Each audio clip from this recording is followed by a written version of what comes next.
Komisi Pemberantasan Korupsi akan mengeluarkan rilis terkait perkara Jawa Timur yang dalam beberapa hari belakangan teman-teman tanyakan ya, yang sayangnya kan belum bisa memberikan jawaban karena masih menunggu selesainya kegiatan teman-teman penyidik di lapangan.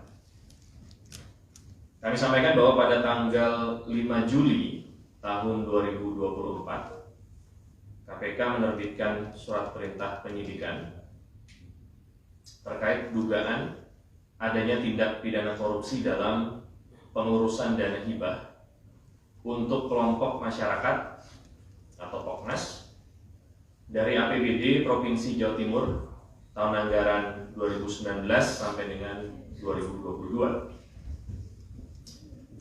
Penyidikan perkara ini merupakan pengembangan dari kegiatan tangkap tangan yang dilakukan terhadap STPS yang merupakan Wakil Ketua DPRD Provinsi Jawa Timur dan kawan-kawan oleh KPK pada Desember 2022. Bahwa dalam surat perintah penyidikan tersebut KPK telah menetapkan 21 tersangka, yaitu 4 tersangka sebagai penerima, 17 lainnya sebagai tersangka pemberi. 4 tersangka penerima, 3 orang merupakan penyelenggara negara, sementara 1 lainnya merupakan staf dari penyelenggara negara. Sementara untuk 17 tersangka pemberi, 15 diantaranya adalah pihak swasta dan 2 lainnya dari penyelenggara negara. Mengenai nama tersangka dan perbuatan melawan hukum yang dilakukan oleh para tersangka akan disampaikan kepada teman-teman media pada waktunya bila mana penyidikan dianggap telah cukup.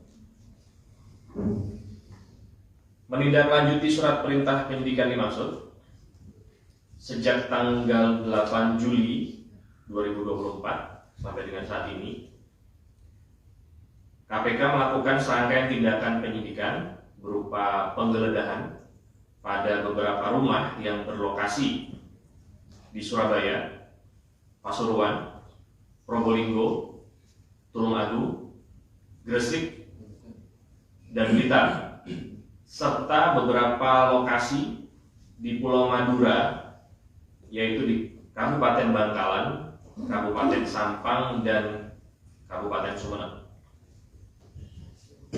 Bahwa dari hasil penggeledahan tersebut, KPK telah melakukan penyitaan diantaranya berupa uang kurang lebih 380 juta rupiah, dokumen terkait pengurusan dana hibah, kwitansi dan catatan penerimaan uang bernilai miliaran rupiah, bukti setoran uang ke bank, bukti penggunaan uang untuk pembelian rumah, kopi sertifikat rumah, dan dokumen-dokumen lainnya, serta barang-barang elektronik berupa handphone dan media penyimpanan lainnya yang diduga memiliki keterkaitan dengan perkara yang sedang disidik dan akan terus didalami oleh penyidik.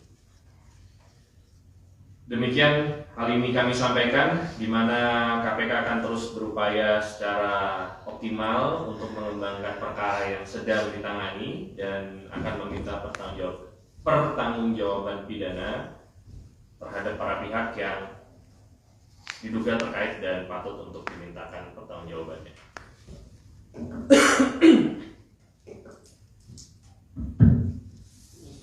Jadi untuk rilis kegiatan penggeledahan sudah disampaikan teman-teman. Silakan bagi rekan-rekan yang mau ada pertanyaan. Soal menteri.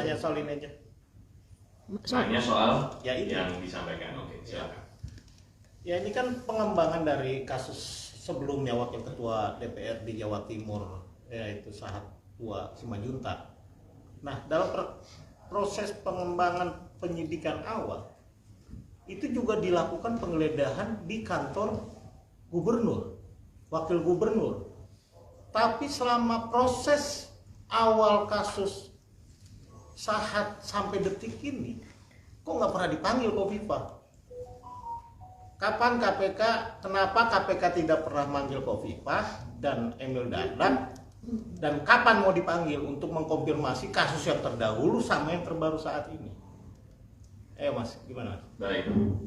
Ya.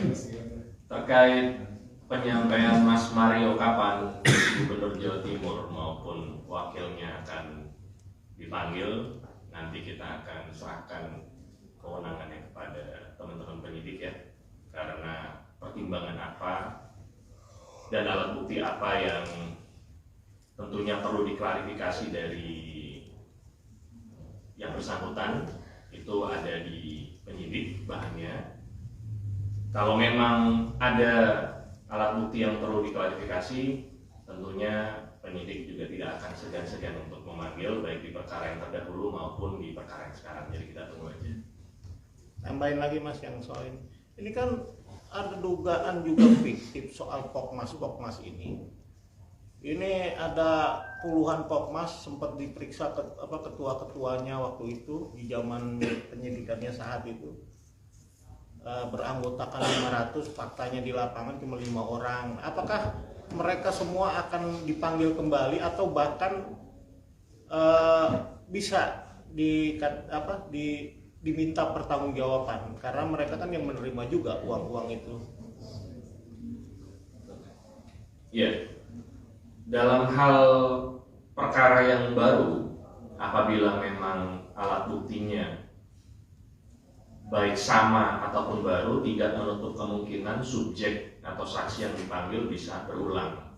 Jadi memungkinkan, sangat memungkinkan saksi-saksi yang pernah dipanggil di perkara yang lama untuk dipanggil kembali di perkara yang baru ini. Jadi kita tunggu aja. Mas, kalau boleh tahu nilai suap dalam kasus ini? Ya, saya Mas ya.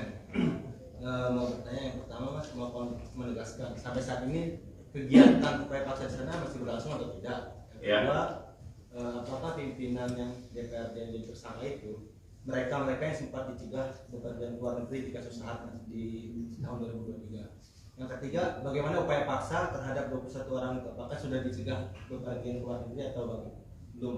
Dari itu Mas.